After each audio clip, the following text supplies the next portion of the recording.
As the families of the 4 University of Idaho students who were killed last fall cope with this unimaginable grief, they are also finding touching ways to remember and honor their loved ones. In a moment, we're going to talk to Ethan Chapin's mom, Stacy. But first, a closer look at the case and their tributes.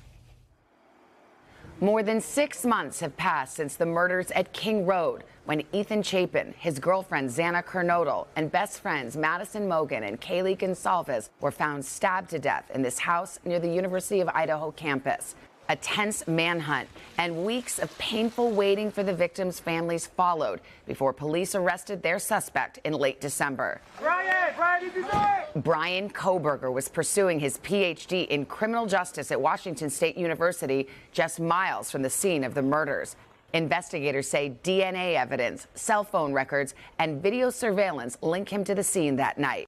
Kohberger's trial is set for October, the judge entering a plea of not guilty for the 4 murders after Kohberger declined to enter one himself. Ethan Chapin's family has watched from afar while holding close their memories of a beloved son and brother. He loved everybody and everybody loved him. Everybody wanted to be around him. Ethan's parents, Stacy and Jim Chapin, are honoring him through a foundation named Ethan's Smile. It gives scholarships to local students to attend the University of Idaho. That kid has touched more lives. We say in our family, if we touch as many lives as he did in his 20 years, this world would be a better place. Ethan was a triplet. His 2 siblings still attend the university. This May, graduation ceremonies were bittersweet as the school awarded Ethan a posthumous certificate. And now, Stacy Chapin has written a children's book about Ethan called The Boy Who Wore Blue. A portion of the profits will also go to the foundation, Ethan's Smile. Okay. And Stacy Chapin joins us now. Good morning to you. Good morning. It's hard to watch those images of your beloved boy. How are you doing? It's hard. Yeah, it is. It's good, though. I mean, all things considered, we're doing very well. Yeah. He was a triplet. He has a brother and sister. How are they doing? Jim and I couldn't be more proud of them, to be honest with you. They went back to school. They had they finished successfully this semester. And now they're back at work in a place that they love, and we've called summer home for a long time. So they're in a safe, great environment, and they're doing amazing. I'm so proud of them. It's amazing. I think people are about to find out what an extraordinary family you have, Yeah. Stacy, and what an extraordinary boy Ethan was. You've written this book. It's called The Boy Who Wore Blue. Yes. Tell me about writing it and what made you decide to write this story? It started with my best friend sent me a news release that was that an author had been given the rights to the story to tell of these kids. And as a mom, you're like, well, how does somebody write a story about people that they don't know, right? Right, about my kid. Yeah, I'm the one who's raised him, Jim and I. And it just sparked something in me. And the only thing I can explain to people how the book came about is I think it's like a country artist who goes through a breakup and writes their greatest hit. It literally just came to me in the middle of the night. It's Ethan's song. It's everything. Yeah, it's the best I can do for him.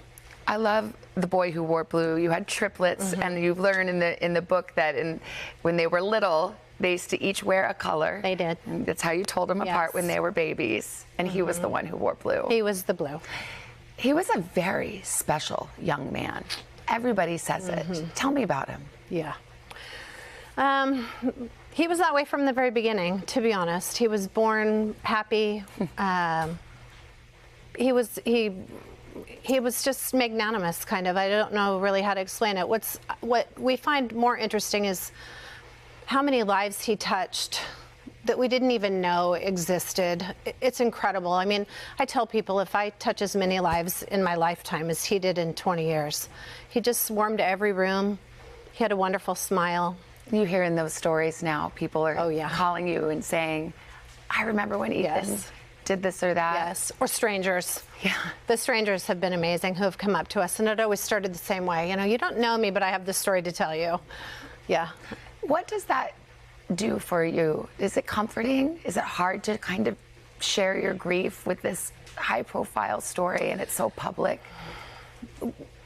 We learned our family has always tried to help everybody, and we came upon the Sigma Chi boys the morning after, and in that moment we realized that not only, that it wasn't just, our family healed one way, but everybody needed to heal from this, and we saw it in an instant, kind of seeing all of his friends, and it's just gone from there. It's literally, we've been reached by people across the world, and it just, we can see that everybody needs to heal from it, and it feels good. You have extraordinary strength. Yeah. You and your husband seem to have this resolve.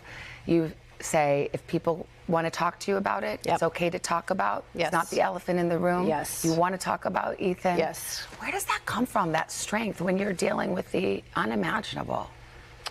We just decided that, it has its moments, of course, right? But we get up every morning and we just decided that the best thing we can do is put our best foot forward, mostly for Maisie and Hunter. They deserve it. They didn't deserve this. And so they deserve still the best life that we can give them. And that is really our strength. It drives us. We literally get up and, have coffee and then say, all right, we're going to go forward. I was so struck by something you wrote. It was on social media earlier this year. You said, we spend no time being angry.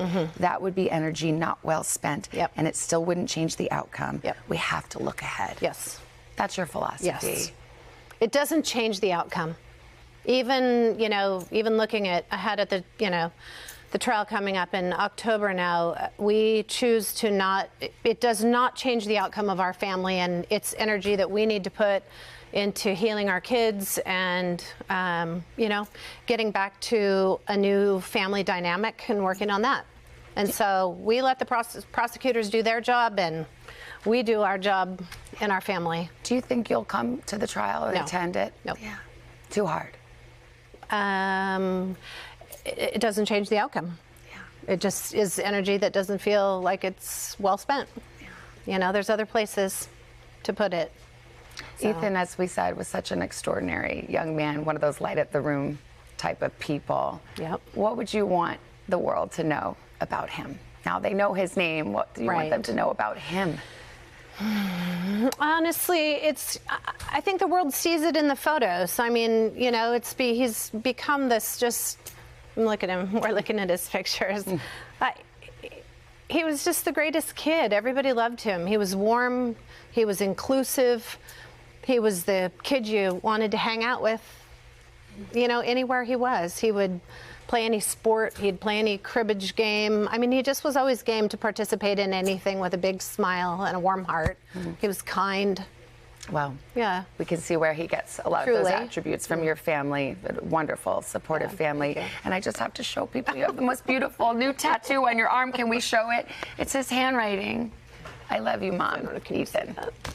It's beautiful. It's from McCarty. From McCarty gave you. Yeah. Stacy, thank you so much. Highly encourage people to hear Ethan's story, The Boy Who Wore Blue. Yep. As his mother tells it. Yep. Stacy, thank you so much. And you can find out more about the book and other ways that Stacy and Jim, her husband, are honoring Ethan's memory. It's on our website, today.com. Hey, thanks for watching. Don't miss the Today Show every weekday at 11 a.m. Eastern, 8 Pacific on our streaming channel, Today All Day. To watch, head to today.com/allday or click the link right here.